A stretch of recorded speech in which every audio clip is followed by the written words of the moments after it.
আজকে পড়ালাম 21 পজিশনের মধ্যে থেকে লিথোট্রপি পজিশন। তো লিথোট্রপি পজিশনের ক্ষেত্রে হচ্ছে climbing flying on back on hip and knee flex and 90 degree angle. এখানে হচ্ছে পেশেন্ট কী করবে, যে হিপ আর নি এর মধ্যে হচ্ছে 90 ডিগ্রি অ্যাঙ্গেল থাকবে। এটা আমরা কাদের ক্ষেত্রে দেবো, পেশেন্ট কী করছে সুপাইন থাকছে প্লাস হচ্ছে হিপ আর নেকের মধ্যে এই জায়গাটাতে 90 ডিগ্রি অ্যাঙ্গেল থাকবে।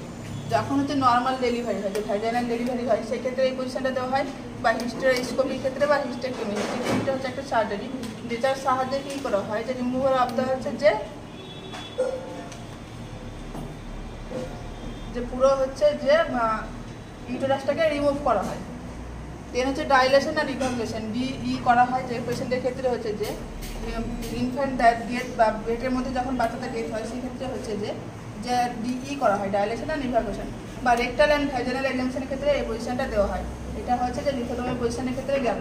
দেন হচ্ছে যে টেন্ডেনবার্গ পজিশন, এই ক্ষেত্রে পজিশনে কী করা হয়, সুপাইন পজিশন দেওয়া হয়, বা আর হচ্ছে যে হেডটাকে কী করা হয় 30 থেকে 40 ডিগ্রি কোণে রাখা হয় নিচের দিকে, আর হচ্ছে যে পায়ের দিকটা কী করা হয়, যে তার অপোজিটে থাকে।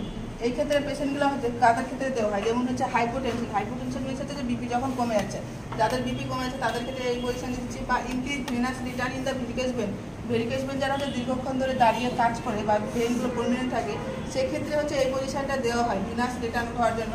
বা এটা হচ্ছে যে একটা টেস্টও করা হয় এক্ষেত্রে।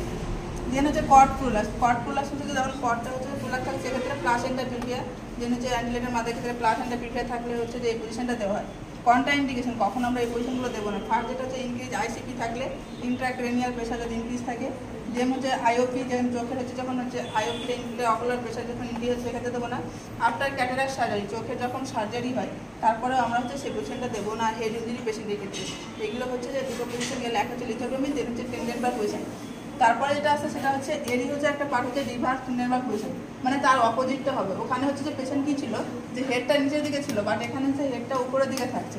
হেডটা উপরের দিকে থাকে কত ডিগ্রি থাকছে, যে 30 থেকে হচ্ছে 40 ডিগ্রি করে হচ্ছে হেডটা উপরে থাকবে, অপোজিটে হচ্ছে যে পাটা থাকছে। তো এক্ষেত্রে পেশেন্টের হচ্ছে ইন্ডিকেশন যেগুলো হচ্ছে যে আইসিপি বেশি থাকছে যখন, তখন হচ্ছে, বা আইওপি যখন বেশি থাকছে হেড ইঞ্জুরি পেশেন্ট ক্ষেত্রে। আর জিই, আর এর আগেও বলেছিলাম যে গ্যাস্ট্রোইসিসের রিপ্লেস জিই, তারা হচ্ছে বারবার হচ্ছে যে বমি হবে, সেই ক্ষেত্রে হচ্ছে যে আমরা এই পজিশনটা হচ্ছে দেবো পেশেন্টকে। আর একটা হচ্ছে নি চেস্ট পজিশন, যেটা হচ্ছে পেশেন্ট বডি কী করবো, ওয়েট পুরো হচ্ছে রেস্ট পর্যন্ত হচ্ছে নি অ্যান্ড চেস্টের মধ্যে থাকবে। যে রেস্টিং পার্ট যেটা থাকছে সেটা ওয়েটটা হচ্ছে সেটা হচ্ছে নি আর চেস্টে থাকছে। এটা হচ্ছে ইন্ডিকেশন হচ্ছে সিগমোইডোস্কোপি বা রেকটাল অ্যান্ড ভ্যাজাইনাল এক্সারসাইজ ক্ষেত্রে দেওয়া হয়। বা পোস্টমর্টম এক্সারসাইজ, যখন হচ্ছে আফটার ডেলিভারি পরে যখন যে এক্সারসাইজটা করা হয় তখন হচ্ছে নিচের পজিশনে যে এক্সারসাইজটা করা হয়। এটা হচ্ছে সিমস পজিশনে হচ্ছে যে ট্রাঙ্কটা কী করছে, রোটেটেড থাকছে। এখানে হচ্ছে যে 15 থেকে 30 ডিগ্রি কোণে।